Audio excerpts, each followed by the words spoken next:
Recognition is properly gone to a great man, John Lewis, colleague who will be sorely missed. He, along with the great Dr. Martin Luther King Jr., some people say, oh, they did much for African Americans, but actually they did a great deal for everyone in this country. As a young Christian, their efforts enabled me to treat brothers and sisters as brothers and sisters. And for that, I will be ever thankful. With that, I would yield back. But, Madam Speaker, pursuant to Clause A1 of Rule 9, I rise to give notice of my intent to raise a question of the privileges of the House. The form of my resolution is as follows. Under Rule, the gentleman will proceed. Okay. Raising a question of the privileges of the House, whereas on July 22nd, 2020, House Resolution 7573 was brought to the House floor for a vote with the purpose of eliminating 4 specific statues or busts from the United States Capitol, along with all others that include individuals who, quote, served as an officer or voluntarily with the Confederate States of America or the military forces or government of a state while the state was in rebellion against the United States, unquote, yet failed to address the most ever-present historical stigma of the United States Capitol. That is the source that so fervently supported, condoned, and fought for slavery that was left untouched, but without whom the evil of slavery could never have continued as it did, to such extreme that it is necessary to address here in order for the U.S. House of Representatives to avoid degradation of historical fact and blatant hypocrisy for generations to come.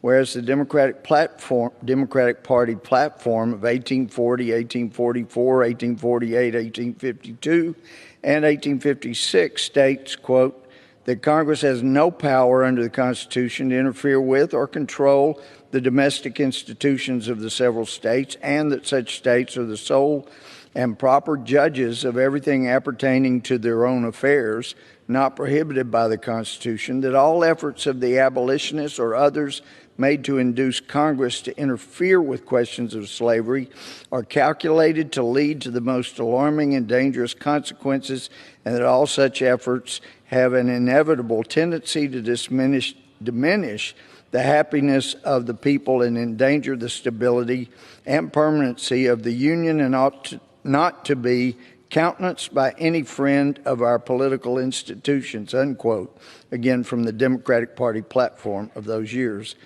Whereas the Democratic Party platform of 1856 further declares that new states to the Union should be admitted, quote, with or without domestic slavery as the state may elect, unquote.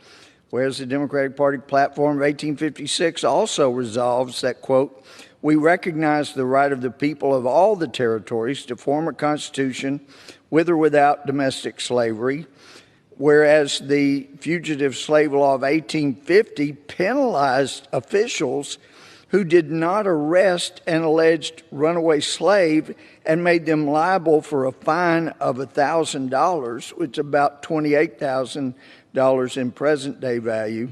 Law enforcement officials everywhere were required to arrest people suspected of being a runaway slave on as little as a claimant's sworn testimony of ownership. The Democratic Party platform of 1860, directly in seeking to uphold the Fugitive Slave Act, states that, quote, the enactments of the state legislatures to defeat the faithful execution of the Fugitive Slave Law are hostile in character, subversive of the Constitution, revolutionary in their effect, unquote. The Democratic Party platform again. Whereas the 14th Amendment giving full citizenship to freed slaves passed in 1868 with 94% Republican support, 0% Democratic support in Congress. The 15th Amendment giving freed slaves the right to vote passed in 1870 with 100% Republican support and 0% Democratic support in Congress, whereas Democrats systematically suppressed African Americans' right to vote by the specific example in the 1902 Constitution of the state of Virginia, actually disenfranchised about 90% of the black men who still voted at the beginning of the 20th century and nearly half of the white men, so they suppressed Republican voters as well. The number of eligible African American voters were thereby forcibly reduced from about 147,000 in 1901 to about 10,000 by 1905. That measure was supported almost exclusively by Virginia Democrats.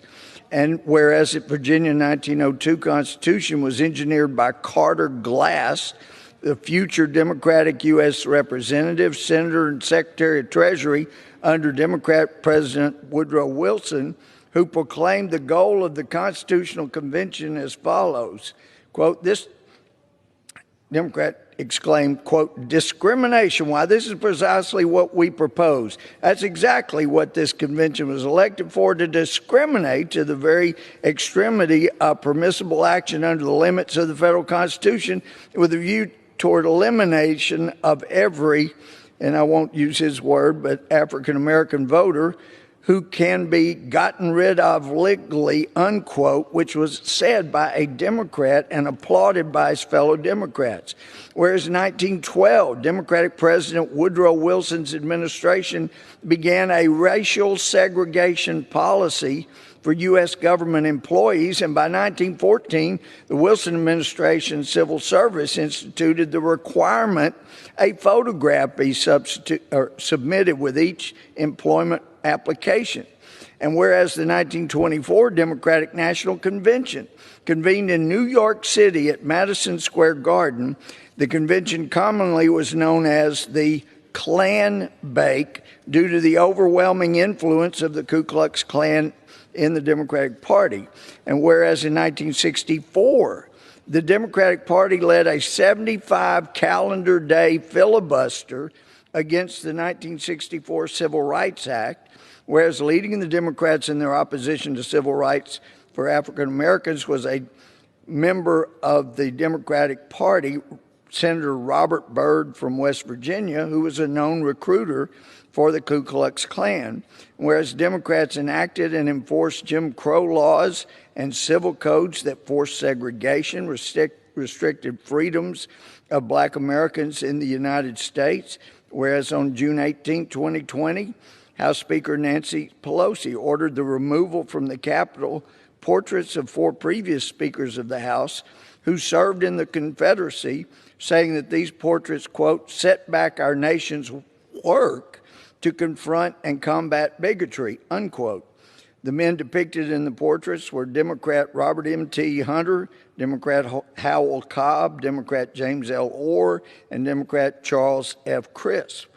Resolved that the Speaker of the House of Representatives shall remove any item that names, symbolizes, or mentions any political organization or party that has ever held a public position that supported slavery or the Confederacy from any area within the House wing of the Capitol or any House office building, and shall donate such item or symbol to the Library of Congress. And 2, that any political organization or party that has ever held a public position that supported slavery or the Confederacy shall either change its name or be barred from participation in the House of Representatives.